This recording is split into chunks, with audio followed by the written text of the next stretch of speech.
जब मेरा कोई पेशेंट मर रहा होता है ना अम्मा, तो मैं आखिरी दम तक उसके लिए लड़ती हूँ। तो फिर मैं अपने लिए क्यों नहीं लड़ूं?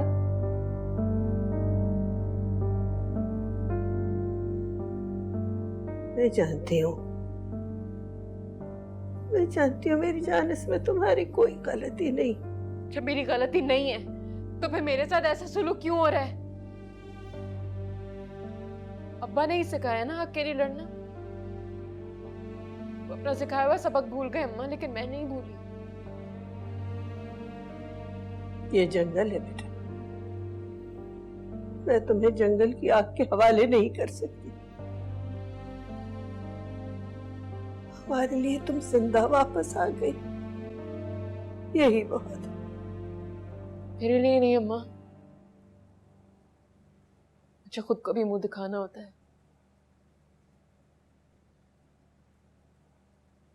बस यही एक मसला, यही है।